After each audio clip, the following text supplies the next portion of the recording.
Hello students, कैसे हैं आप सब। स्वागत है एक बार फिर से आपके चैनल केसीएल ट्यूटोरियल में। आजकल क्लास थोड़ा सा इरेगुलर है क्योंकि लगन का सीजन है, बहुत ट्रैवल करना पड़ रहा है शादी विवाह में। ठीक है, आज हम लोग बात कर रहे हैं फिर से फार्माकोलॉजी का मैं पढ़ रहा हूँ। आज हम लोग लगभग इसके बाद हम चैप्टर नया स्टार्ट करेंगे, कुछ नया सब्जेक्ट स्टार्ट करेंगे। फार्माकोलॉजी में हम लोग पढ़ रहे थे हार्मोन्स एंड रिलेटेड ड्रग्स, और आज हम बात करेंगे डायबिटीज मेलाइटिस की, आज हम बात करेंगे इंसुलिन की। जी हाँ, आज हम बात करेंगे पैनक्रियाज ग्लैंड की। ठीक है, बहुत इंपॉर्टेंट क्लास होने वाली है क्योंकि डायबिटीज से काफी सारे क्वेश्चंस बनते हैं और डायबिटीज के बहुत सारे डाउट्स आपके आसपास भी रहते हैं क्योंकि आपके आसपास घरों में, पास पड़ोस में बहुत सारे पेशेंट डायबिटीज के होते हैं। तो कुछ बेसिक इंफॉर्मेशन आज की क्लास में सीखिए और उनकी भी हेल्प कीजिए और अपना एग्जाम भी क्वालिफाई कीजिए। तो आज हम बात करेंगे डायबिटीज मेलाइटिस बेसिकली होता क्या है। डायबिटीज मेलाइटिस आपको पता है कि हमारे बॉडी में जो ब्लड ग्लूकोज का लेवल है वो ऑटोमेटिक काफी बढ़ जाता है। अच्छा, बढ़ता क्यों है? आपको पता है कि जब भी हम खाना खाते हैं उस खाने से मिलता है हमें ग्लूकोज। वो खाना खाने के बाद एब्जॉर्प्शन के बाद वो ग्लूकोज जाता है हमारे ब्लड में, और ब्लड में ग्लूकोज जाने के बाद वो हमारे ट्रांसपोर्ट होता है सेल के अंदर, और सेल के अंदर वो ग्लूकोज जब ट्रांसपोर्ट होता है तो हमारी बॉडी में एटीपी वगैरह का फॉर्मेशन होता है। और अगर किसी कारण से ये ब्लड जो है ग्लूकोज ब्लड में ही बना रहे और सेल के अंदर ना जा पाए, तो उस कारण से हमारे ब्लड में ग्लूकोज का लेवल बढ़ता है। हम कुछ भी खाते हैं वो हमारे ब्लड में इकट्ठा होता रहता है और ब्लड ग्लूकोज लेवल बढ़ता रहता है। This condition is called hyperglycaemia, और ये हाइपरग्लाइसीमिया लंबे समय तक बना रहता है। अच्छा, क्यों नहीं जा पाता? क्योंकि यहाँ पे काम करता है हार्मोन इंसुलिन, जो इंसुलिन हेल्प करता है इस ब्लड को ग्लूकोज के अंदर ले जाने में, ग्लूकोज के ट्रांसपोर्ट में हेल्प करता है। लेकिन ये इंसुलिन कम बनता है या रेजिस्टेंट हो जाता है या किसी कारण से हमारे बॉडी में ब्लड जो है इकट्ठा होने लगता है, उसी को हम हाइपरग्लाइसीमिया स्टेज कहते हैं, और this is called diabetes mellitus. तो डायबिटीज मेलाइटिस एक प्रकार का मेटाबॉलिक डिसऑर्डर, यहाँ पे बीमारी नहीं कही गई है, डिसीज नहीं है। This is the metabolic disorder, यानी हमारे बॉडी का जो मेटाबॉलिज्म है वो डिस्टर्ब हो गया है, जिस वजह से डायबिटीज हुआ। क्या ये ठीक हो सकता है? जी हाँ, मेटाबॉलिक डिसऑर्डर को हम अपने खान पान, अपने परहेज, अपने लाइफस्टाइल को चेंज करके काफी हद तक ठीक कर सकते हैं। ऐसा नहीं है कि डायबिटीज एक बार हो गया तो जीवन भर आपको उसी के साथ जीना पड़ेगा। अगर आप इसको समझते हैं, बीमारी को खान पान पे चेंज करते हैं, body style, life style change करते हैं, तो आप इसको काफी हद तक ठीक कर सकते हैं। अब क्या स्टेजेस है डायबिटीज मेलाइटिस के अंदर? व्यक्ति के अंदर कौन कौन से सिम्टम दिखे जाते हैं? सबसे पहला सिम्टम होता है हाइपरग्लाइसीमिया, यानी आपके ब्लड में ग्लूकोज का लेवल हमेशा हाई रहेगा, 120-140 mg के ऊपर बना रहेगा। ग्लाइकोसूरिया नाम से लग रहा है, यूरिया मतलब यूरिन के साथ भी आपके ग्लूकोज के ट्रेसेस निकलेंगे बॉडी में। आप देखेंगे बहुत से लोग डायबिटीज पेशेंट जहां बाथरूम करके जाते हैं वहां चीटियां लग जाती हैं। ग्लाइकोसूरिया। हाइपर लिपिडमिया, क्योंकि ग्लूकोज बढ़ेगा तो आपकी बॉडी में वो ग्लूकोज ब्लड में रहेगा और ब्लड से वो कन्वर्ट होगा लिपिड्स में, फ्री फैटी एसिड्स में, तो ब्लड में लिपिड का मात्रा बढ़ता है, इसे हाइपर लिपिडमिया होता है। Negative nitrogen balance. What is the negative nitrogen balance? हमारे बॉडी में, क्योंकि जब हमारी बॉडी को, हमारे सेल्स को क्या होता है, जब ग्लूकोज नहीं मिलता है, क्योंकि ग्लूकोज तो ब्लड में है लेकिन वो सेल के अंदर नहीं जा रहा, एटीपी नहीं बन पा रही है, तो हमारा सेल हमारी बॉडी में जो प्रोटीन्स होती हैं उसको ब्रेक डाउन करके एनर्जी बनाने लगता है, और उस केस में हमारी बॉडी में प्रोटीन की मात्रा घटने लगती है। इसे कहते हैं निगेटिव नाइट्रोजन बैलेंस। ठीक है, ये कंडीशन भी देखी गई है डायबिटीज मेलिटस के साथ। और एक होता है ketonaemia. What is the ketonaemia? हमारी बॉडी में कीटोन बॉडीज बनने लगती हैं, और कीटोन बॉडीज क्या करती हैं? यूरिन के रास्ते से बाहर निकलती हैं और ब्लड में एसिडिक एनवायरनमेंट पैदा करती हैं। ये सारे सिम्टम्स देखे गए हैं डायबिटीज मेलाइटिस के साथ। ठीक है, अब पैथोलॉजी की बात कर ले। पैथोलॉजी का मतलब होता है कि जब हमारे बॉडी में ये डायबिटीज मेलाइटिस पैदा हो रही है तो हमारे शरीर में किस तरह से डैमेज कर रही है, हमारे शरीर को किस तरह से नुकसान पहुंचा रही है, इसको समझते हैं। तो सबसे पहले जब परसिस्टेंट हाई ग्लूकोज बना रहता है तो नॉन एंजाइमेटिक ग्लाइकोसाइलेशन होता है प्रोटीन का, यानी हमारा जो बॉडी में प्रोटीन्स होते हैं, ठीक है, उस प्रोटीन के साथ ग्लाइकोसाइलेशन का मतलब होता है वो जो बॉडी में एक्सेस अमाउंट ऑफ ग्लूकोज है जो कि डिग्रेड नहीं हो रही है, वो हमारे बॉडी में अमीनो एसिड्स के साथ कंबाइंड होने लगते हैं। जो हमारे बॉडी में अमीनो एसिड्स हैं, प्रोटीन्स हैं, वो क्या होते हैं? आपके ग्लूकोज के साथ मर्ज होने लगते हैं और उस ग्लूकोज को बेसिक नेचर का बना देते हैं। यानी हमारी बॉडी में एक तरह से देखा जाए तो सॉर्बिटॉल का एक्युमुलेशन होना शुरू हो जाता है, जो हमारे बाद में हार्ट को, कोरोनरी को, ब्लड वेसल्स को डैमेज करना शुरू करती है। इसके अलावा जब ये इकट्ठा होती हैं तो हमारे बॉडी में जो कैपिलरी बेसमेंट मेम्ब्रेन होता है ब्लड वेसल्स का, उसको मोटा करती हैं, जिससे कि एक्स्ट्रा सेलुलर मैट्रिक्स का जो साइज बढ़ने लगता है। ठीक है, ये चीजें आपको देखने पड़ती है। पैथोलॉजी की मैं बात कर रहा हूं सिंपल सा। आगे बात कर लेते हैं जब ये पैथोफिजियोलॉजी आप देखते हैं हमारी बॉडी में, ये ग्लाइकोसिलेटेड अमीनो एसिड इकट्ठा होने लगते हैं, तो माइक्रोवैस्कुलर कॉम्प्लिकेशंस क्या आती है? रेटिनोपैथी, आपकी आंख कमजोर होने लगती है, कम दिखाई देने लगता है। नेफ्रोपैथी, किडनी पे बहुत बुरा असर डालता है। और न्यूरोपैथी मतलब आपके हाथ पैर में जहां पे न्यूरॉन्स है वहां पे दर्द शुरू होता है। यानी जब भी किसी व्यक्ति को डायबिटीज मेलिटस होता है, तीन खास चीजें स्टार्टिंग में दिखती है। आंख से दिखना कम हो जाता है, रेटिनोपैथी, हाथ पैर में दर्द रहता है, न्यूरोपैथी, और किडनी पे असर पड़ता है, दिस इज कॉल्ड नेफ्रोपैथी। उसके अलावा अगर जब मैक्रोवैस्कुलर प्रॉब्लम शुरू होती है तो एथेरोस्क्लेरोसिस और पेरिफेरल वैस्कुलर डिजीज यानी हार्ट की प्रॉब्लम शुरू हो जाती है और हाथ पैर जोड़ों में दर्द स्टार्ट हो जाता है। ये डायबिटीज मेलिटस के सीवियर जो है पैथोलॉजी कंडीशन है। कैसे कैसे दिक्कतें आती है? एसबीओएनएसी मैंने बताया था क्या होता है, ये एक प्रकार का इंडेक्स होता है। मैंने कहा कि जो आपका अमीनो एसिड के साथ एक्स्ट्रा ग्लूकोज चिपक जाते हैं, उसी तरह हमारे बॉडी में जो हीमोग्लोबिन है उसके साथ जब ये ग्लूकोज चिपकता है तो वो HbA1c का फॉर्म करता है। और ये HbA1c एक ब्लड टेस्ट है जिसके जरिए आप जान सकते हैं कि आपकी बॉडी में 3 महीने में ग्लूकोज का लेवल कितना बना हुआ है।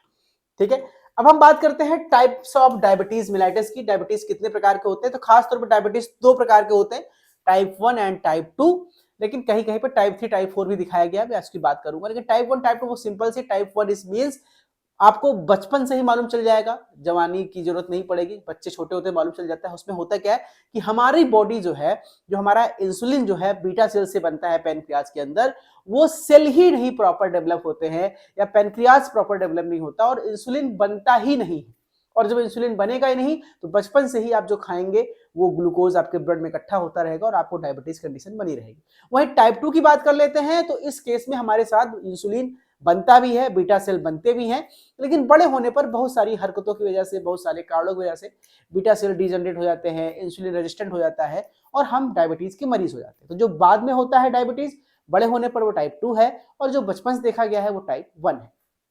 तो पहले बात करते हैं टाइप 1 डायबिटीज को। इसको हम लोग IDDM भी कहते हैं, इंसुलिन ठीक है, इंसुलिन डिपेंडेंट डायबिटीज मेलिटस, यानी जो इंसुलिन पे डिपेंड है, यानी इंसुलिन की वजह से हो रहा है क्योंकि इंसुलिन बन नहीं रहा है। या इसको जुवेनाइल भी कहते हैं, जुवेनाइल डायबिटीज मेलिटस भी कहते हैं, यानी बहुत किशोरावस्था, बचपन में ही आपको मालूम चल जाता है। ये autoimmune destruction of beta cells, यानी टाइप 1 क्या होता है, हमारे शरीर में बीटा सेल ऑटोमेटिक डिस्ट्रक्ट हो जाता है, खराब हो जाता है, जिस वजह से इंसुलिन बन नहीं पाता। आइडियोपैथिक का मतलब तो कुछ केसेस में देखा गया है कि टाइप 1 के क्या एग्जैक्ट कारण है ये पता ही नहीं चलता, उसे हम आइडियोपैथिक कहते हैं। इंसुलिन का लेवल काफी लो होता है, कीटोसिस प्रोन होता है, यानी हमारी बॉडी में कीटोन बॉडीज का फॉर्मेशन ज्यादा होने लगता है इस केस में। लो जेनेटिक प्रिडिस्पोजन होता है, और ये बहुत कम, करीब 10% के आसपास ही लोगों में, जितने लोग अगर डायबिटीज मेलिटस के केसेस देखे गए हैं उसमें सिर्फ 10% के आसपास लोगों में टाइप 1 के चांसेस देखे जाते हैं। ठीक है, अब हम बात करते हैं टाइप 2 डायबिटीज, जिसको NIDDM कहते हैं, यानी non insulin dependent diabetes mellitus. इसको मैच्योरिटी ऑनसेट डायबिटीज मेलिटस भी कहते हैं, यानी कि बड़े लोगों में ये होता है। अब ये प्रकार का डायबिटीज जो है सबसे ज्यादा 90% लोगों में होता है, और ये सबसे ज्यादा आपका दिक्कत है इसकी लाइफ स्टाइल। अगर मैं आपको समझा दूं, जो गलती आप कर रहे हैं अभी आप छोड़ दीजिए। जो लोग सुबह का नाश्ता स्किप कर देते हैं, रात को नींद पूरी नहीं लेते, देर से सोते हैं, और सुबह का नाश्ता स्किप करते हैं, सुबह देर से उठे, फिर लैपटॉप पे काम करने लगे, मोबाइल चलाने लग गए, फिर देर से नहाए, देर से खाए, 2-2:30 बजे तक खाना खा रहे हैं, और रात को खाना लेट से खाते हैं, 10 बजे, 11 बजे, 12 बजे। ये आप श्योर मान के चलिए कि आप डायबिटीज टाइप 2 की तरफ बहुत तेजी से आगे बढ़ रहे हैं या बढ़ चुके होंगे। अगर आप ये हैबिट कई सालों से फॉलो कर रहे हैं तो एक बार प्लीज जाके अपना ब्लड टेस्ट करा लीजिए, HbA1c टेस्ट करा लीजिए, आपको मालूम चल जाएगा कि आप डायबिटीज मेलिटस के पेशेंट हो चुके हैं। ठीक है, तो लाइफस्टाइल का बहुत बड़ा रोल है इसमें। नॉर्मल या low level of high insulin level, ये तीनों होता है। इंसुलिन या तो होता है नॉर्मल लेवल पर है, फिर भी आपको डायबिटीज मेलिटस है, लो हो या हाई भी होता है। हाई का मतलब है आपको इंसुलिन रेजिस्टेंट देखा जा रहा है। यहाँ पे बीटा सेल एंटीबॉडीज जो है नहीं बनती हैं, हाई जेनेटिक डिस्प्रोपोर्शन, और ये वाले केसेस जो हैं आगे जेनेटिक भी देखे गए हैं कि बहुत सारे जेनेटिक व्यक्ति का माँ बाप को थे तो बच्चे को भी हो रहा है, ये भी चांसेस देखे गए हैं टाइप 2 डायबिटीज मेलिटस के केस में। ठीक है, यूजुअली लेट ऑनसेट बहुत देर में स्टार्ट होता है। मैकेनिज्म की बात कर लेते हैं कि क्यों होता है डायबिटीज मेलिटस टाइप 2 वाला। सबसे पहला, आपका जो बीटा सेल है वो डिसफंक्शन काम करेगा, यानी इंसुलिन जितना उस बीटा सेल को बनाना चाहिए उतना नहीं बना रहा। जैसे मान लीजिए आपने खाना खाया, पेट में खाना गया, ग्लूकोज आया, इंसुलिन रिलीज होना शुरू हो जाता है अपने आप, जितना चाहिए खाना उतना रिलीज होता है, लेकिन अब हमारी बॉडी में उतना इंसुलिन रिलीज नहीं हो रहा है। मान लीजिए हमें 100 यूनिट ग्लूकोज हमने खाया, हमें 100 यूनिट चाहिए था इंसुलिन उसको खाने पचाने के लिए, 20 यूनिट ही निकला और बाकी 80 यूनिट हमारे ब्लड में बढ़ा हुआ है। दूसरा, इंसुलिन रेजिस्टेंट होना, ये बहुत इंपॉर्टेंट है क्योंकि कभी कभी देखा गया है कि जब किसी व्यक्ति की लाइफ स्टाइल बहुत खराब होती है, वो एक्सरसाइज नहीं करता, वो फिजिकल वर्क नहीं करता, सेडेंटरी लाइफ स्टाइल है, सोता रहता है, पड़े पड़े कुर्सी पे बैठा रहता है, काम करता है, मोबाइल चला रहा है, लैपटॉप चला रहा है, ऑफिस में काम कर रहा है, एक्सरसाइज नहीं कर रहा और खाने का टाइम आगे पीछे है, उस केस में हमारी बॉडी में इंसुलिन तो रिलीज होता है, बीटा सेल भी होता है, लेकिन वो इंसुलिन इतना कैपेबल नहीं होता है कि वो आपके ग्लूकोज को पूरे ग्लूकोज को इनटेक करा सके, यानी वो इंसुलिन सामर्थ्य उसका कम हो गया है। This is called insulin resistance. ठीक है, ये भी बहुत बड़ा काज है और जिस व्यक्ति को इंसुलिन रेजिस्टेंस की वजह से डायबिटीज मेलाइटस है, जो कि बहुत ज्यादा केसेस है, इन सब को आप ठीक कर सकते हैं। इस व्यक्ति, सभी व्यक्ति को डायबिटीज फ्री कर सकते हैं, बस उसको प्रॉपर लाइफ स्टाइल चेंज करने से। ठीक है, ओबेसिटी, किसी व्यक्ति को अगर मोटापा काफी ज्यादा है तो वो भी डायबिटीज टाइप 2 का बहुत बड़ा प्रोन है। हाइपरटेंशन व्यक्ति को भी, डिसलिपिडीमिया, अगर बॉडी में लिपिड का लेवल काफी हाई, कोलेस्ट्रॉल ज्यादा है, हाइपर यूरिसीमिया, बॉडी में यूरिक एसिड का लेवल ज्यादा है, तो इन सभी कारण से, ये सभी जो मेटाबॉलिक प्रॉब्लम है, इन सभी कारण से टाइप 2 डायबिटीज मेलाइटिस होने के चांसेस हैं। और हाइपर इंसुलिनीमिया, कभी कभी क्या होता है, किसी व्यक्ति को एंजियोपैथी में इंसुलिन का लेवल काफी बढ़ जाता है, उस केस में भी इंसुलिन रेजिस्टेंस बढ़ेगा और टाइप 2 डायबिटीज होने के चांसेस बहुत होते हैं। अब कुछ टाइप 3 टाइप 4 डायबिटीज की बात कर ले। जी हाँ, टाइप 3 टाइप 4 डायबिटीज भी होता है, ये आप पहली बार आज सुन रहे होंगे। इसको मोडी कहते हैं, मोडी। टाइप 3 टाइप 4 डायबिटीज को मोडी कहते हैं, फुल फॉर्म होता है maturity onset diabetes of the young. कोई लड़का जवान हुआ और जवान होते होते उसको डायबिटीज दिखने लग गया, लक्षण दिखने लग गया, इसको मोडी कहते हैं। इसमें बेसिकली क्या होता है कि हमारा जो बीटा सेल होता है वो मोनोजेनिक बीटा सेल डिफेक्ट, यानी हमारा जो बीटा सेल होता है वो जेनेटिक डिफेक्ट के कारण क्या होता है, उसमें डिग्रेडेशन शुरू हो जाता है, बीटा सेल डैमेज होने लगते हैं। इस कारण से इस प्रकार का डायबिटीज होता है, इसको हम टाइप 3 या टाइप 4 भी कहते हैं। ये एंडोक्राइन डिसऑर्डर की वजह से होता है। पैनक्रियाटोमी, किसी व्यक्ति का अगर पैनक्रियाज का ऑपरेशन हो गया या पैनक्रियाज काट के हटा दिया गया, किसी कारण से कोई दिक्कत हो गई, तो उस केस में भी ये हो सकता है। और जेस्टेशनल डायबिटीज भी इसी में आता है, मतलब जब कोई बच्चा पेट में है, कोई महिला प्रेग्नेंट है, बच्चा पेट में है, तो उस समय उसकी बॉडी में इंसुलिन का लेवल घटने से और ब्लड ग्लूकोज बढ़ने लगता है, डायबिटीज होने लगता है, उसे गेस्टेशनल डायबिटीज भी कहते हैं, और वो भी टाइप 3 टाइप 4 की कैटेगरी में आता है। ठीक है, अब हम बात करते हैं कि अगर किसी व्यक्ति को टाइप 2 हो गया है, टाइप 1 का ड्रग थेरेपी तो फिक्स है, आप उसे इंसुलिन देंगे और कोई ट्रीटमेंट नहीं देंगे, सिर्फ और सिर्फ उसको आप इंसुलिन देंगे फॉर टाइप 1, क्योंकि इंसुलिन बॉडी में बन ही नहीं रहा है। अगर कोई व्यक्ति टाइप 2 डायबिटीज मिलेटस है तो उसकी ट्रीटमेंट कैसे करेंगे, तो हम बात करते हैं ड्रग थेरेपी इन टाइप 2 डायबिटीज मिलेटस। इसकी बात करते हैं, बहुत इंपॉर्टेंट है। सबसे पहला है कि आप उसको इंसुलिन की अवेलेबिलिटी कराइए। इंसुलिन अवेलेबिलिटी का मतलब है अगर इंसुलिन बॉडी में नहीं बन रहा है तो उसको आप एक्सोजीनस इंसुलिन दीजिए, बाहर से इंसुलिन का इंजेक्शन लगाइए सबक्यूटेनियस।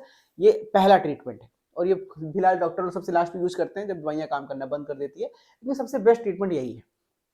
मेडिसिन खा रहे हैं, मेडिसिन के साइड इफेक्ट्स हो रहे हैं, कई डैमेज, ऑर्गन डैमेज हो रहे हैं, इंसुलिन अगर आप अफोर्ड कर सकते हैं, क्योंकि इंसुलिन महंगा आता है, सब इंजेक्शन, भाई आप 100 रुपए का पत्ता गोली खरीद सकते हैं लेकिन 2000 का इंसुलिन नहीं ले सकते, तो सब अफोर्ड नहीं कर सकते, लेकिन जो अफोर्ड कर सकते हैं सबसे बेस्ट है कि आप इंसुलिन के साथ जाइए, बॉडी में सबसे कम साइड इफेक्ट आपको देखने को मिलेगी। फिर दूसरी कैटेगरी की ड्रग है सल्फोनिल यूरिया, जिसमें आप लोग ग्लिमिप्राइड नाम सुनो, ग्लिमिप्राइड, ग्लिक्लाजाइड। ठीक है, ये सारी ड्रग्स जो होते हैं वो सल्फोनिल यूरियाज में आते हैं, ये भी ड्रग थेरेपी का पार्ट है, अभी आगे हम इसको डिटेल में पढ़ेंगे। वहीं पे है आपके मेग्लिटिनाइड्स, व्हाट इज द, इसमें हमारे फेनाइल एलामीन लगाते हैं। डीपीपी4 इनहिबिटर, ये सबसे इंपॉर्टेंट आज के समय में है, सबसे ज्यादा इस्तेमाल करते हैं। व्हाट इज द, सारे ग्लिप्टिन, टीनाग्लिप्टिन, सॉरी सीटाग्लिप्टिन, लीनाग्लिप्टिन, टेनलीग्लिप्टिन, विल्टाग्लिप्टिन, ये सारे के सारे इनहिबिटर्स में आते हैं। डीपीपी4 ये सबसे ज्यादा इस्तेमाल होते हैं आजकल। और ये तो हो गए ड्रग जब इंसुलिन हमारी बॉडी में नहीं बन रहा है। दूसरी ड्रग थेरेपी है अगर हमारी बॉडी में इंसुलिन तो बन रहा है लेकिन इंसुलिन रेजिस्टेंट हो गया है, उसमें कौन सा ट्रीटमेंट इस्तेमाल करेंगे, सबसे ज्यादा बिगुआनाइड्स, जिसमें आपके मेटफॉर्मिन आते हैं। भारत में सबसे ज्यादा, पूरी दुनिया में सबसे ज्यादा बिकने वाली दवा है मेटफॉर्मिन, सबसे ज्यादा बिकने वाली दवा है मेटफॉर्मिन। थायाजोलिडीन, ये आपके इसमें पाइग्लूटाजोन आते हैं, और आपके अल्फा ग्लूकोसाइडोज इनहिबिटर्स जो हमारी बॉडी में ग्लूकोज एब्जॉर्प्शन कम करते हैं, जिसमें कि हमारे कार्बोज वगैरह आते हैं।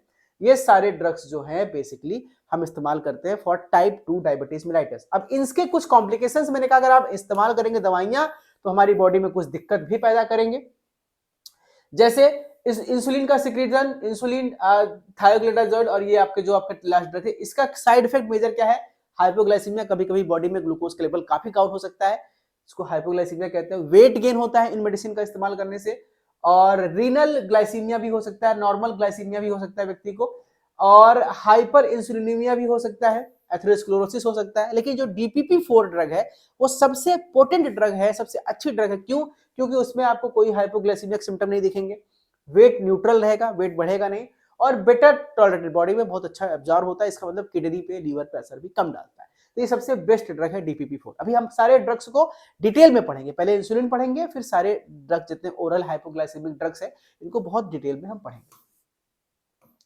चलिए अब बात करते हैं सबसे पहले इंसुलिन की। अब हम ड्रग थेरेपी पढ़ेंगे तो ड्रग थेरेपी पहला होता है इंसुलिन, उसके बाद आते हैं सारे टैबलेट्स। तो हम इंसुलिन पहले पढ़ लेते हैं जो कि नेचुरल फॉर्म में मिलता है, जिसको हम एक्सोजीनस बनाते हैं, लैब में बनाते हैं, सिंथेसाइज करते हैं। तो हम इंसुलिन की बात करते हैं पहले।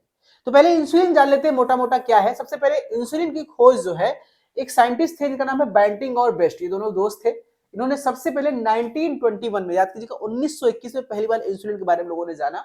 उन्होंने क्या बताया कि जब किसी भी व्यक्ति का पैनक्रियाज का, किसी एनिमल के पैनक्रियाज का एक्सट्रैक्ट निकालते हैं और उस एक्सट्रैक्ट को जब टेस्ट करते हैं तो देखा गया है कि ब्लड ग्लूकोज घटने लगता है, यानी हाइपोग्लाइसेमिक इफेक्ट आता है।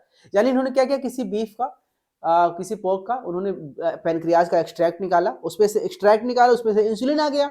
अब इनको पता नहीं था इंसुलिन क्या होता है, लेकिन उन्होंने पता कि इसकी जो रस है ना, इसके रस में ऐसा कुछ तो है जो ब्लड ग्लूकोज को डाउन करता है। ये पहली बार कॉन्सेप्ट आया 1921 में बैंटिंग और बेस्ट।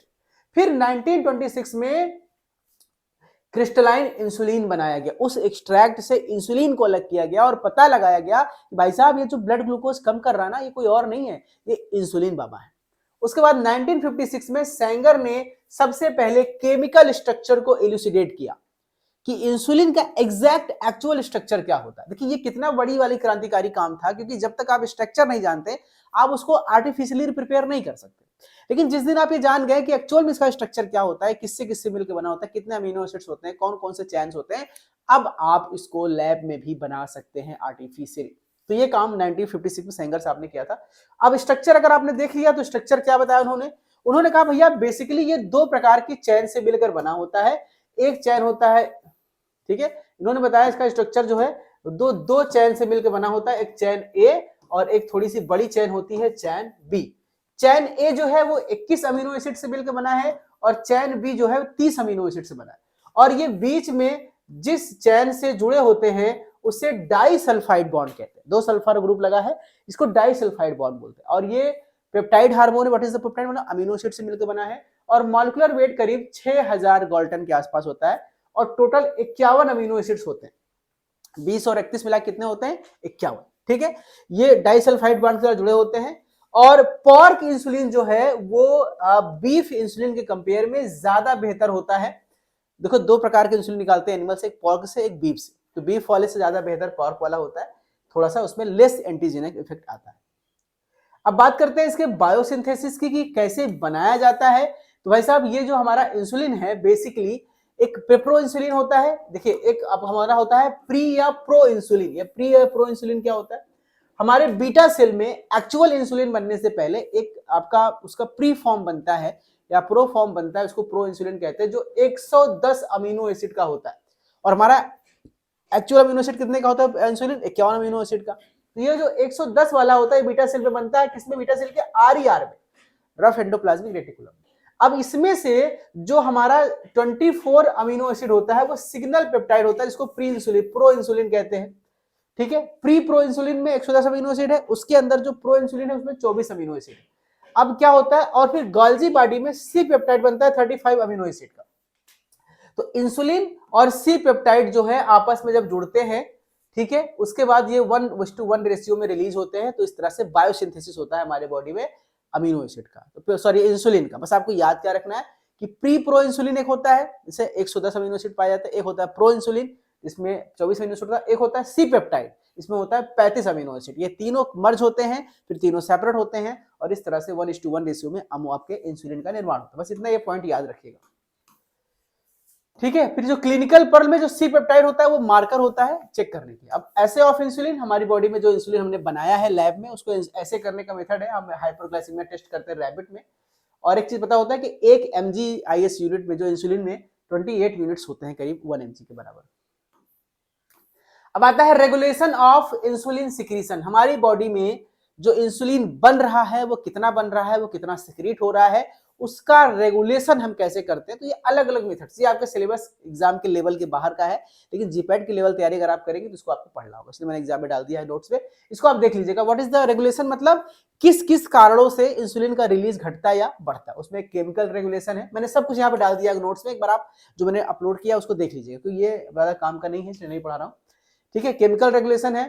दूसरा हार्मोनल मॉड्यूलेशन है कि हमारी बॉडी में कौन कौन से ग्लैंड से कौन कौन सा हार्मोन निकलता है जो इंसुलिन के लेवल को प्रभावित करता है। वही तीसरा हमारा जो है वो न्यूट्रल रेगुलेशन है कि कौन कौन से ड्रग्स, ठीक है, अल्फा ड्रग बीटा ड्रग हमारे बॉडी में इंसुलिन के लेवल को प्रभावित करते हैं। ये सब आप यहाँ पे नोट से देखिएगा। ठीक है, और आगाते हैं, अगला हमारा टॉपिक है carbohydrate metabolism. What is the carbohydrate metabolism, कि हमारे बॉडी में जो कार्बोहाइड्रेट आया, जो ग्लूकोज आया, जो हमने खाने से प्राप्त किया, वो ग्लूकोज हमारे बॉडी में जाने के बाद किस तरीके से काम करता है। तो देखिए, सबसे पहले मैंने आपको बताया कि जब हम खाना खाते हैं भाई साहब, तो वो खाना सबसे पहला स्टेप है ग्लूकोज अपटेक। हमने कहा ना, ग्लूकोज हमारे कहां पहुंचा, ब्लड के अंदर खाने के बाद। अब वो ब्लड से सेल के अंदर जाने का जो पहला स्टेप है उसे बोलते हैं ग्लूकोज अपटेक। बेसिकली हमारे मसल्स में और एडिपोज टिश्यू में GLUT4 ट्रांसलोकेशन पाया जाता है। एक प्रकार का रिसेप्टर होता है ट्रांसलोकेटर, इसका नाम होता है GLUT4, ग्लूट मतलब ग्लूकोज ट्रांसपोर्टर। ओके, ये पाए जाते हैं कहां कहां, मसल्स और एडिपोज टिश्यू में, यानी हमारे बॉडी में सबसे ज्यादा जो ग्लूकोज का एब्जॉर्प्शन होगा वो एडिपोज टिश्यू में होगा और मसल्स में होगा। वहां पर जाने के बाद इस GLUT4 के जरिए ये ब्लड जो है वो ब्लड से ग्लूकोज सेल के अंदर जाता है। एक चीज आपको यहाँ पे याद करनी है, ट्रिक है ब्रिक एल। हमारे बॉडी में कुछ ऐसे भी ऑर्गन हैं जो इंसुलिन डिपेंड नहीं करते, यानी जहां पे ग्लूकोज जो है इंसुलिन की सहायता से ट्रांसपोर्ट नहीं होता, वो ऑटोमेटिक ट्रांसपोर्ट हो जाता है। उनके नाम याद कर लीजिए, उनके नाम है, बहुत इंपॉर्टेंट क्वेश्चन एग्जाम पूछा, brain, RBC, intestine, cornea, kidney and liver. Brick L इसका शॉर्ट फॉर्म है। ये सारे ऐसे ऑर्गन हैं जहां पे इंसुलिन की मदद के बिना भी ग्लूकोज एब्जॉर्ब हो जाता है। ठीक है, अब इनको हमें इंसुलिन की जरूरत नहीं पड़ती है। अब दूसरा स्टेप है ग्लाइकोजन सिंथेसिस। पहला हमने देखा ग्लूट हो गया। अब ग्लाइकोजन सिंथेसिस क्या होता है, हमारी बॉडी में कभी कभी जो एडिपोज टिश्यूज है, लीवर है, वहां पे ग्लाइकोजन का सिंथेसिस होता है। जिससे ग्लाइकोजन सिंथेसिस बढ़ेगा तो फास्फोराइलेज घटेगा, हेपेटिक ग्लूकोज लेवल में बढ़ेगा, यानी लीवर के जरिए नए ग्लूकोज फॉर्मेशन होते हैं। ग्लूकोनियोजेनेसिस आपको पता है कि हमारे बॉडी में इंसुलिन ग्लूकोज बनाता है। फैट मेटाबॉलिज्म, लाइपोलिसिस, ट्राइग्लिसराइड, इन सभी कारणों से हमारी बॉडी में जो होते हैं इंसुलिन की डिफिशियंसी आने लगती है, क्योंकि हमारी बॉडी में ग्लूकोज का लेवल इन सभी प्रोसेस के जरिए, फैट मेटाबॉलिज्म, ग्लूकोनियोजेनेसिस, ग्लाइकोजेनेसिस, इन सबसे बढ़ने लगता है। ये हमारे कार्बोहाइड्रेट का पार्ट है। अब वही बात करें प्रोटीन अमीनो मेटाबॉलिज्म की, तो प्रोटीन मेटाबॉलिज्म भी हमारे बॉडी में निगेटिव नाइट्रोजन बैलेंस करता है, यानी कि हमारे बॉडी में अमीनो एसिड को है, प्रोटीन सिंथेसिस को बढ़ाता है, प्रोटीओलिसिस घटाता है। ये सारे रोल हैं जो क्या काम करते हैं।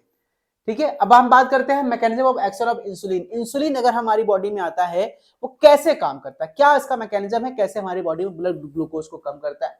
तो इंसुलिन सभी जो है, ये पॉइंट याद कर लीजिएगा, सारे के सारे जो इंसुलिन होते हैं वो जिस रिसेप्टर से बाइंड करते हैं उसे रिसेप्टर टायरोसिन काइनेज कहा जाता है, या उसका नेचर जो है वो receptor tyrosine kinase nature type का होता है। ठीक है, इसमें दो सब यूनिट होते हैं, अल्फा सब यूनिट और बीटा सब यूनिट। इस रिसेप्टर में जो रिसेप्टर है, मान लीजिए कि ये भाई साहब ये हमारा रिसेप्टर है जहां पे ग्लूकोज बाइंड करेगा, इसमें दो सब यूनिट है, एक वाला पार्ट है अल्फा और दूसरा वाला पार्ट है बीटा। रिसेप्टर टायरोसिन काइनेज में दो होते हैं, अल्फा और बीटा। अल्फा जो है वो एक्स्ट्रा सेलुलर इंसुलिन को बाइंड करता है, जबकि जो बीटा है वो ट्रांसमेम्ब्रेन प्रोसेस टायरोसिन काइनेज के जरिए बाइंड करता है। ठीक है, इस मैकेनिज्म से बाइंड करता है। और बाइंड होने के बाद क्या होता है, जैसे ही बाइंड होता है बीटा सब यूनिट में ऑटो फास्फोराइलेशन होता है। मैकेनिज्म समझिए, जैसे इंसुलिन जाके आपके बीटा सब यूनिट से बाइंड करेगा रिसेप्टर टायरोसिन काइनेज के, वहां पे फास्फोराइलेशन होगा, और फास्फोराइलेशन के बाद दो मॉलिक्यूल बनते हैं IRS1, IRS2। अब ये दोनों मिलकर के दो मेजर पाथवे को जनरेट करते हैं। पहला पाथवे है PI3K to IP3 पाथवे, और दूसरा है RS2 MAPK पाथवे। दोनों पाथवे के जरिए बेसिकली अलग अलग मैकेनिज्म होते हैं, और रिसेप्टर के जरिए इंसुलिन जो है हमारे बॉडी में पहुंचता है और ग्लूकोज को अंदर ले आता है। ठीक है, अब फार्माकोकाइनेटिक की बात करें इंसुलिन, तो insulin basically extra cellular distribution होता है, कोई ओरल डिफेक्ट नहीं है, और लीवर मेटाबॉलिज्म ज्यादा होता है, इसलिए 50% जो इंसुलिन होते हैं ड्रग मेटाबोलाइज हो जाते हैं। इंसुलिन की दवाइयों का डोज ज्यादा पड़ना पड़ता है, क्यों, क्योंकि ये ओरली अगर हम दे रहे हैं उसको तो वो 50% मेटाबोलाइज हो जाते हैं। इसीलिए हमेशा हम जो इंसुलिन देते हैं उसको टैबलेट के फॉर्म में ना देकर के IV के फॉर्म में, इंजेक्शन के फॉर्म में देते हैं, या सबक्यूटेनियस देते हैं। क्योंकि टैबलेट के फॉर्म में अगर इसको हम दे रहे हैं, ओरली देंगे तो 50% से ज्यादा मेटाबोलाइज हो जाते हैं। ठीक है, टी हाफ 5 से 9 मिनट का होता है। ठीक है, अब इंसुलिन का प्रिपरेशन कैसे करते हैं भाई साहब, कुछ और कितने प्रकार के इंसुलिन होते हैं आपने जो सुना होगा, लैंटस होता है, ह्यूमोलॉग होता है, ठीक है, और ग्लैरिटस होता है, और अलग अलग प्रकार के इंसुलिन होते हैं, ग्लार्जिन वगैरह होते हैं। तो इस सब सारे के सारे जो प्रिपरेशन हो कितने प्रकार के होते हैं। तो सबसे पहले जो इंसुलिन बनाए जाते थे स्टार्ट में, वो बीफ या पोर्क के इंसुलिन को यूज करते थे, यानी बीफ या पोर्क के पैनक्रियाज को लेकर के इंसुलिन एक्सट्रैक्ट करते थे बहुत पहले। लेकिन अब उसको बंद कर दिया गया, क्यों? क्योंकि अब जो चीजें और डेवलप हो गई, क्योंकि उसमें बहुत सारी इंप्योरिटीज होती थी, जैसे कि एंटीजेनिक इंप्योरिटी, लिपिडोस्ट्रोफी, इंसुलिन रेजिस्टेंट, ये प्रॉपर्टी ज्यादा इफेक्ट थे, मतलब साइड इफेक्ट देते थे, तो इसलिए अब इसका वो डिसकंटिन्यू कर दिया गया। अब बीफ या पोर्क इंसुलिन इस्तेमाल नहीं करते। अब क्या करते हैं, ह्यूमन के सेल के जरिए, human recombinant technology, rDNA technology के जरिए हाईली प्यूरिफाइड इंसुलिन बनाए जाते हैं आजकल। पहले वाली टेक्निक बदल गई है। अब इंसुलिन कितने प्रकार के होते हैं, एक होता है रेगुलर इंसुलिन, जिसको हम सॉल्युबल इंसुलिन कहते हैं। ये इंजेक्शन के फॉर्म में दिए जाते हैं, ये इंजेक्शन बॉयल की तरह होता है, इंजेक्शन खींचिए और किसी को लगा दीजिए। ये सारे के सारे रेगुलर या सॉल्युबल इंसुलिन होते हैं। ये क्लियर सोल्यूशन होते हैं, पीएच जिसका न्यूट्रल होता है 7 के आसपास। इस जिंक पाए जाते हैं आपके नेचुरल इंसुलिन में। ये हेक्सामर के बने होते हैं, इसमें 6 अमीनो एसिड्स की चेन होती है, और स्लो डिसोसिएशन, बहुत धीरे धीरे बॉडी में डिसोसिएट होता है। ठीक है, इसका ऑनसेट 30 से 60 मिनट में इसका असर आता है। ठीक है, यानी खाना खाने के आपको पहले के लगाना होता है। 2 से 3 घंटे में इसका पीक आता है। ड्यूरेशन 6 से 8 घंटे तक रहता है। खाना खाने से करीब आधे से 1 घंटे पहले आपको इसका इंजेक्शन लगाना होता है। ये पहले प्रकार का इंसुलिन प्रिपरेशन, जिसको हम बोलते हैं सॉल्युबल इंसुलिन, या हम कहते हैं रेगुलर या सॉल्युबल इंसुलिन। अब दूसरा आता है इंसुलिन जो कि इंटरमीडिएट एक्टिंग इंसुलिन, यानी जो बॉडी में लंबे समय तक, कम से कम 12 से 14 घंटे, 16 घंटे काम करते हैं इंटरमीडिएट एक्टिंग में। उसमें सबसे पहला आइसोफेन, देखिए पहला आपने पढ़ा था सॉल्युबल नेचुरल इंसुलिन, या अब दूसरा आइसोफेन, इसको एनपीएच इंसुलिन भी कहते हैं, न्यूट्रल प्रोटामीन हेगाड्रॉन। ठीक है, इस इंसुलिन में ये फुली जो है इंसुलिन के कॉम्प्लेक्स होते हैं, प्रोटामीन के बने होते हैं, बॉडी में स्लो डिसोसिएशन होते हैं, इसलिए हमारा बॉडी में जो ड्यूरेशन होता है थोड़ा सा ज्यादा होता है कंपेयर हो तो अदर। ठीक है, ये बेसिकली 30-70 या 50-50 के रेशियो में मिलाए जाते हैं, 30-70 या 50-50 के रेशियो में आते हैं। ठीक है, दूसरा होता है आपका आइसोफेन के बाद आता है लैंटस, इसको लैंटे भी कहते हैं। ये इंसुलिन जिंक का सस्पेंशन होता है, और इसमें लार्ज क्रिस्टल्स होते हैं, लॉन्ग एक्टिंग होता है, लंबे समय तक काम करता है। शॉर्ट एक्टिंग होता है, इसमें जो मिक्सअप 70-30 का रेशियो होता है, 7:3 का रेशियो होता है, ये भी इंटरमीडिएट तरीके से काम करता है। लैंटस जो है वो 70-30 का रेशियो है। ठीक है, ये भी आपको याद रखना है यहाँ पे। अगला आता है रिकॉम्बिनेंट टिग्ने आरडीएनए इंसुलिन, जिसको हम लोग बेसिकली ग्लार्ज वो कहते हैं, ट्रेसिबा के नाम से आता है, ये मार्केट में डेग्लूटेक के नाम से आता है। ह्यूमन इंसुलिन जो है आरडीएनए है, ये रेगुलर होता है, एनपीएच होता है, लैंटस होता है, और प्रीमिक्स होता है 30-70। ये किस बैक्टीरिया से बनाते हैं, ई कोलाई और ईस्ट के सेल में हम रिकॉम्बिनेंट डीएनए टेक्नोलॉजी को इस्तेमाल करके इस इंसुलिन का निर्माण करते हैं। ठीक है, अब इंसुलिन का ड्रग इंटरेक्शन की बात करें तो बहुत सी ऐसी दवाइयां हैं जिसके साथ इंसुलिन अगर हम इस्तेमाल कर रहे हैं तो वो ड्रग के इंटरेक्शन कर सकता है, इस चीज आपको ध्यान देना पड़ेगा। जैसे सबसे पहला ड्रग है बीटा ब्लॉकर। अगर हम बीटा ब्लॉकर ड्रग लंबे समय तक खाते हैं तो हमारे बॉडी में हाइपोग्लाइसीमिया हो सकती है। क्यों? क्योंकि ये B2 मीडिएटेड कंपेंसेटरी रिस्पॉन्स करता है, हमारे बॉडी में हाइपोग्लाइसीमिया अफेक्ट कर सकता है, ब्लड ग्लूकोज डाउन कर सकता है। वहीं पे अगर हम नो ट्रिमर पाल्पिटेशन या एंजाइटी, कभी कभी क्या होता है कि हमारी बॉडी में जब बॉडी में ब्लड ग्लूकोज घटने लगता है ना, तो हमारे शरीर में झटका आने लगने लगता है, चक्कर आने लगता है, चुचुनाहट होने लगती है, आपको फील हो जाता है कि हमारी बॉडी में ब्लड ग्लूकोज घट रहा है, आप कुछ मीठा खाते हैं। लेकिन अगर आप बीटा ब्लॉकर ड्रग खा रहे हैं और उसके बाद अगर आपकी बॉडी में हाइपोग्लाइसीमिया हो गया तो आपको कोई भी सिम्टम्स नहीं आएंगे, आपको पता ही नहीं चलेगा कि क्योंकि आप बीटा ब्लॉकर ड्रग खा रहे हैं। क्योंकि ये सारे सिम्टम्स को ब्लॉक कर देता है। ये इसलिए ज्यादा रिस्की है कि आपको ब्लड ग्लूकोज घट गया और आपको पता ही ना चला, तो ये ज्यादा रिस्की है। ठीक है, क्योंकि इससे ब्लड प्रेशर बढ़ सकता है और अल्फा एक्शन ऑफ एड्रेनलिन काफी हद तक अपोज हो सकता है, मतलब उसको बढ़ सकता है। दूसरा है अगले ड्रग है जो ब्लड ग्लूकोज लेवल को बढ़ाते हैं, जैसे थायाजाइड, फ्यूरिसमाइड, कार्टिकोसेराइड, ये सारे ड्रग, निफेडिपिन, सल्बुटामॉल। अगर इन सभी ड्रग का इस्तेमाल आप कर रहे हैं, आप डायबिटीज पेशेंट है, तो आपकी बॉडी में हाइपरग्लाइसीमिया काज कर सकता है, क्योंकि ये इंसुलिन के इफेक्ट को कम कर देता है।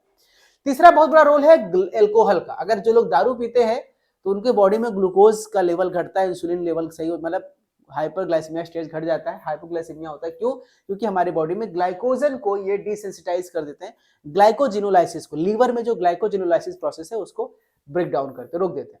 और कौन कौन से ड्रग है जो हाइपोग्लाइसीमिया बढ़ाते हैं, जैसे लिथियम, हाइड्रोजैस्पिरिन, थियोफाइलिन, इन सब का इस्तेमाल करने से भी ब्लड ग्लूकोज लेवल घट जाता है, हाइपोग्लाइसीमिया स्टेज आ सकती है। अब आता है अगला टॉपिक इंसुलिन रेजिस्टेंस। मैंने आपको बताया था ये क्या होता है कि हमारी बॉडी में इंसुलिन रिलीज तो हो रहा है भाई साहब, इंसुलिन रिलीज तो हो रहा है, लेकिन वो इंसुलिन इतना काम का नहीं है, इतना पर्याप्त काम नहीं कर पा रहा है कि हमारे बॉडी में ग्लूकोज को पूरी तरह से सेल के अंदर डाल सके, तो इसे बोलते हैं इंसुलिन रेजिस्टेंस। तो ये क्यों होता है? लीवर, मसल, फैट में नॉर्मल इंसुलिन जो है वो रिड्यूस टिश्यू रिस्पॉन्स करते हैं। कौन कौन से कारण हैं इंसुलिन रेजिस्टेंस होने के? पहला कारण तो है टाइप 2 डायबिटीज होना, दूसरा एजिंग, ओबेसिटी, ये इस कारण से भी हमारी बॉडी में हो सकता है। सेडेंटरी लाइफ स्टाइल है, हमारी बॉडी में बहुत दिन भर पता है ना आलसी है, एक्सरसाइज नहीं है, मेहनत नहीं है, दौड़ भाग नहीं है, उससे भी हमारी बॉडी में हो सकता है इंसुलिन रेजिस्टेंस। प्रेगनेंसी के समय इंडोक्राइन कॉजेज, बहुत से कारण में कुशिंग सिंड्रोम है, फिनोसाइटोक्रोमा है, बॉडी में एंडोक्राइन डैमेज हो गया, उस कारण से भी हो सकता है। लिपोट्रोफिक डायबिटीज मेलिटस है, ये सब हो सकता है, या पोस्ट रिसेप्टर डिफेक्ट हो सकता है, ठीक है, इन सब कारणों से हो सकता है। एक्सरसाइज के जरिए हम इस सेंसिटिविटी को बढ़ा सकते हैं। और एक्यूट इंसुलिन रेजिस्टेंस क्या होता है? अगर आपकी ज्यादा, एक्यूट का मतलब और सीरियस कंडीशन है, अगर आप स्ट्रेस स्टेट में हैं, आपको ट्रॉमा है, कोई सर्जरी है, इस केस में भी आपको इंसुलिन रेजिस्टेंस हो सकता है। कीटोसिडोसिस हो रहा है, बॉडी में कीटोन बॉडीज का लेवल काफी ज्यादा बढ़ गया है, फ्री फैटी एसिड का लेवल काफी ज्यादा बढ़ गया है, उस केस में भी आपको हो सकता है, ठीक है। अब न्यूअर इंसुलिन डिवाइसेस, मार्केट में बहुत सारी इंसुलिन डिवाइसेस आ गई हैं। पहले तो केवल सिरिंज आती थी, आप निकालते थे, लगाते थे, फिर सबक्यूटेनियस निडल्स आ गया कि आप लगाइए अपने नाभि के आसपास। अब आजकल और सारी डिवाइसेस आ गई, जैसे कि इंसुलिन सिरिंज जो पहले आती थी, पेन डिवाइसेस, आजकल पेन लाइक इंसुलिन कार्टिलेज होते हैं, बस पेन को इसे प्रिक करिए, दबाइए और इंसुलिन आपके बॉडी में सबक्यूटेनियस चला जाएगा, ठीक है। एक होता है इनहेल्ड इंसुलिन, जैसे पहले इनहेलर्स आते थे, उसी तरह से इनहेल्ड इंसुलिन भी आ रहा है, जो आपके पल्मोनरी फाइब्रोसिस रिस्क को थोड़ा सा कम करता है और ये थोड़ा सा एक्शन तेज करता है। एक आता है आपका CSH, जिसको हम लोग इंसुलिन पंप्स कहते हैं, इसका नाम होता है continuous subcutaneous insulin infusion, CSII, ठीक है। तो ये कैसे काम करता है? ये पंप के जरिए काम करता है, इसमें से हर एक लिमिटेड टाइम के बाद हमारी बॉडी में रहता है, हमारे सबक्यूटेनियस के अंदर एक पैच की तरह डला होता है, और हम जब खाना खाने वाले होते हैं उसी ड्यूरेशन के हिसाब से ऑटोमेटिक ये डिलीवरी को, ड्रग को करता है, इंसुलिन के लेवल को बढ़ाता है। थोड़ा सा महंगा होता है, इसलिए सब लोग इस्तेमाल नहीं कर सकते। इम्प्लांटेबल पंप्स, मैंने कहा जो इम्प्लांट्स इस्तेमाल करते हैं, एक्सपेरिमेंटल रूट्स, ये अलग अलग प्रकार के होते हैं। अब हमने पढ़ लिया पूरी तरह से इंसुलिन। अब हमारा टॉपिक है ओरल हाइपोग्लाइसेमिक ड्रग, यानी हम मेटफॉर्मिन, बिगुआनाइड, टेट्राग्रिप्टिन, सारे ड्रग्स की बात करेंगे। लेक्चर बहुत लंबा हो जाएगा, इसलिए इस टॉपिक को, ओरल हाइपोग्लाइसेमिक ड्रग को, हम अगले वीडियो लेक्चर में कवर करेंगे, यानी लेक्चर नंबर 38 में हम इसको डिस्कस करेंगे। हमने इस बार डायबिटीज को समझा, उसके ट्रीटमेंट को समझा, इंसुलिन के बारे में हमने बात की, ठीक है। ये क्लास थोड़ी सी लंबी हो सकती है क्योंकि फार्माकोलॉजी में ड्रग्स है तो बोरिंग भी हो सकती है। नेक्स्ट क्लास में हम इसको डिस्कस करेंगे। चलिए कुछ क्वेश्चंस देख लेते हैं आपके सामने, जितना हमने अभी तक पढ़ा है उसके हिसाब से कुछ क्वेश्चंस को देख लेते हैं। आप थोड़ा सा पेशेंस और रखिए, करीब 32 मिनट की क्लास हो चुकी है और 1-2 मिनट 4 मिनट और लगेंगे, हम इस क्वेश्चंस को कवर कर लेते हैं, ठीक है। क्वेश्चन नंबर 1 आपके स्क्रीन पे ये रहा भाई साहब कि the most powerful physiological stimulus for insulin, हमारे बॉडी में इंसुलिन सिक्रिएट कब होता है? किस स्टिमुलस, पावरफुल स्टिमुलस क्या है जिससे देखते ही लप से इंसुलिन बाहर आ जाता है? बताइए, अमीनो एसिड को देखकर, कीटोन बॉडीज को देखकर, ग्लूकोज को देखकर, या फ्री फैटी एसिड को देखकर? बहुत कॉमन सा क्वेश्चन है। जी हाँ, ऑप्शन नंबर सी, ग्लूकोज ही वो स्टिमुलस है जिसको देख करके इंसुलिन रिलीज होता है। Question number 2, the biphasic insulin release pattern is primarily explained by, ये बाइफेजिक इंसुलिन रिलीज क्या होता है? क्वेश्चन पूछ रहा है कि बाइफेजिक इंसुलिन रिलीज क्या होता है। मैं आपको समझा दूं। सबसे पहले, कुछ इंसुलिन हमारे बॉडी में पहले से स्टोर होते हैं, हमारे पैनक्रियाज के वेसाइकल्स में, बीटा सेल्स में स्टोर होते हैं, जो बने होते हैं, और वो हमारी बॉडी में स्टोर होते हैं। जैसे हमारी बॉडी में कुछ भी ग्लूकोज वगैरह आता है तो वो अपना इंसुलिन जो स्टोर है उसको रिलीज कर देता है। कभी कभी हम ज्यादा खाना खा लेते हैं या भयंकर खाना नाश्ता कर लिए, और जितना इंसुलिन रिलीज है वो काम नहीं करेगा, तो हमारा बीटा सेल नए इंसुलिन बनाने लगता है, पहले उसको रिलीज करता है जो बचा हुआ है, फिर नए बना करके उसको रिलीज करता है। इसी को हम बाइफेजिक रिलीज कहते हैं, ठीक है। तो बाइफेजिक इंसुलिन रिलीज क्या है? CMP का फ्लक्चुएशन, या GLUT4 का ट्रांसलोकेशन, या preformed vesicle release and followed by new synthesis, और इंसुलिन रिसेप्टर रिसाइकलिंग। तो जवाब मिल गया ऑप्शन नंबर सी। हाँ, पहले जो वेसाइकल में रिलीज है उसको रिलीज करेगा और फिर नए सिंथेसाइज करेगा, इसी को हम बाइफेजिक स्टेज कहते हैं। Question number 3, which tissue is insulin independent for glucose Uptake. मैंने बताया था कि कौन सा इंसाइड ऑर्गन का है, टिश्यू है जो इंसुलिन पे डिपेंड ही नहीं है ग्लूकोज के अपटेक के लिए। मैंने बताया था ब्रिक एल, अगर आपको ट्रिक याद होगा ब्रिक एल से तो आपको मालूम चल जाएगा उसमें से कौन सी चीज मिल रही है यहाँ पे।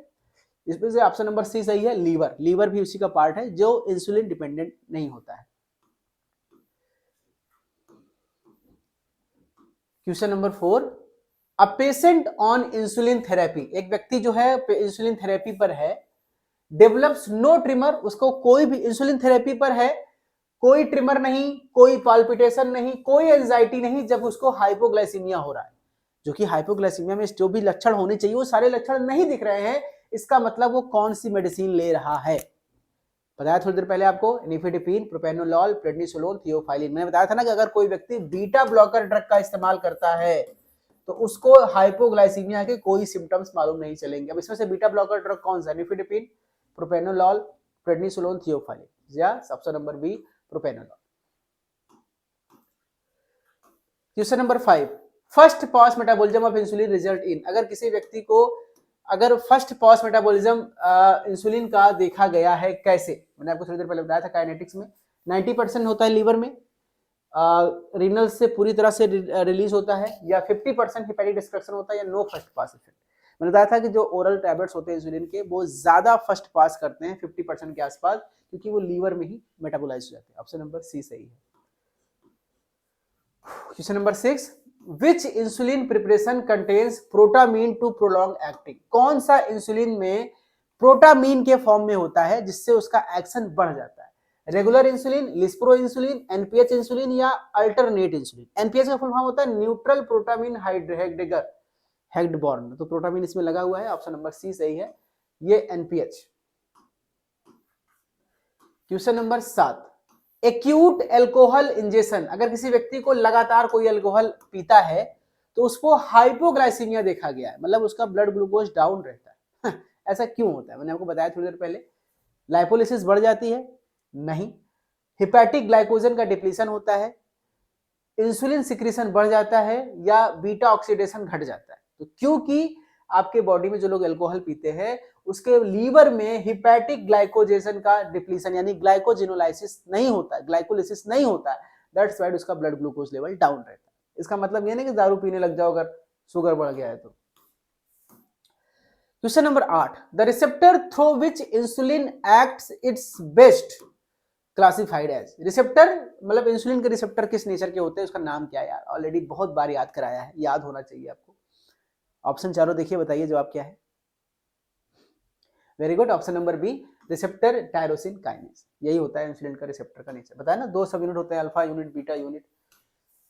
टाइप 2 डायबिटीज मेलेटस में जो कॉमन डिफेक्ट है कंट्रीब्यूटिंग इंसुलिन रेजिस्टेंस, किस कारण से टाइप 2 डायबिटीज में इंसुलिन रेजिस्टेंस पैदा होता है, उसका मेन कारण क्या है?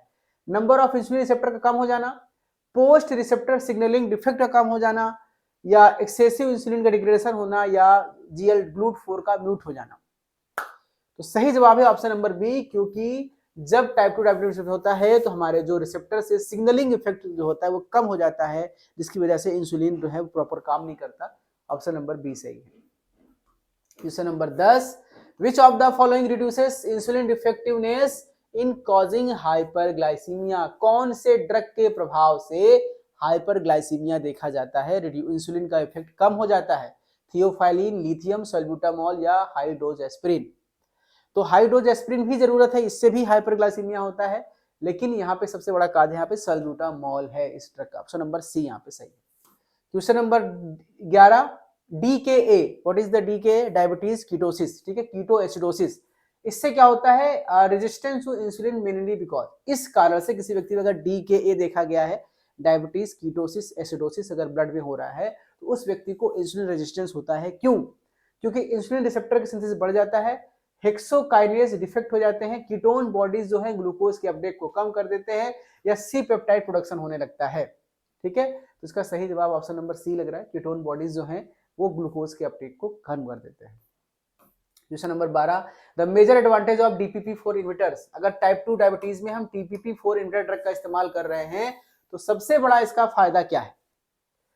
स्ट्रॉन्ग वेट लॉस ज्यादा करेगा, या रीनल इंपेयरमेंट को कम कर देगा, या हाइपोग्लाइसीमिया इफेक्ट नहीं करेगा और वेट को मेंटेन रखेगा, या रैपिड करेक्शन ऑफ कीटोसिस। आपको बताया था मैंने, इस मेडिसिन को खाने से हाइपोग्लाइसीमिया सिम्टम्स नहीं आते हैं, ब्लड शुगर अचानक से डाउन नहीं होता है और वेट भी नहीं बढ़ता, वेट मेंटेन रहता है, ना घटता है ना बढ़ता है। क्वेश्चन नंबर 13, CSII, ये जो इंसुलिन पंप थेरेपी होती हैं, ठीक है, ये बेसिकली कैसे काम करती है? तो मैंने आपको बताया थोड़ी देर पहले, ये कॉन्टिन्यूअस रिलीज करता है इंसुलिन, आपके सबक्यूटेनियस में रहता है इंसुलिन और कॉन्टिन्यूअस रिलीज होता रहता है, ठीक है। तो इसको चारों ऑप्शन ध्यान से पढ़िए और बताइए क्या होता है, ठीक है, मैं पढ़ूंगा नहीं। जी हाँ, सही जवाब मिल गया आपको, ऑप्शन नंबर बी सही है। ये खाने से पहले इंसुलिन को, बोलस को प्रोग्रामिंग के जरिए धीरे धीरे वो रिलीज करता रहता है। Question number 14, insulin induced lipodystrophy and antigenicity were most commonly associated with. किस प्रकार के इंसुलिन के साथ ये साइड इफेक्ट देखा गया है, लिपिडोस्ट्रोफी और एंटीजेनिसिटी? मैंने कहा ना, जो पुराने इंसुलिन यूज होते थे जो अब बंद हो गए हैं, उसके ये साइड इफेक्ट थे, और पुराने कौन से थे? ऑप्शन नंबर सी सही है, बीफ और पॉर्क इंसुलिन के साथ। Question number 15, the insulin analogue with rapid onset and short duration, ऐसा कौन सा इंसुलिन है जो कम देर के लिए काम करता है और लंबा तेज काम करता है, और जो पोस्ट प्रेंडियल स्पाइक्स, जो भी लोग तो खाना खाने के बाद अचानक बढ़ जाता है ना, पीपी बढ़ जाता है बहुत शुगर, उनके लिए सबसे बेस्ट होता है। तो वो कौन सा है? Reducing hexamer formation, fast absorption, complex with zinc, binding albumin strong link. Option number B सही है, जो हेक्सामर फॉर्मेशन को ब्लॉक करके एब्जॉर्प्शन को बहुत तेज करता है। तो ये रहे टोटल 15 क्वेश्चन इंसुलिन के। ये चैप्टर अभी भी खत्म नहीं हुआ है, इसका पार्ट 2 लाऊंगा नेक्स्ट क्लास में, जिसमें हम ओरल हाइपोग्लाइसेमिक ड्रग के बारे में बात करेंगे। हाइपरग्लाइसेमिक ड्रग यानी कि हम डायबिटीज मेलाइटिस की ड्रग्स के बारे में बात करेंगे। हमने इस क्लास में केवल इंसुलिन की बात की और डायबिटीज को इंट्रोडक्शन दिया, ठीक है। क्लास थोड़ी सी लंबी थी, लेकिन 2 बार 3 बार देखिएगा, नोट्स याद करिएगा, बहुत इंपॉर्टेंट है। मिलते हैं आपसे अगली क्लास में। Thank you so much, take care, I love you.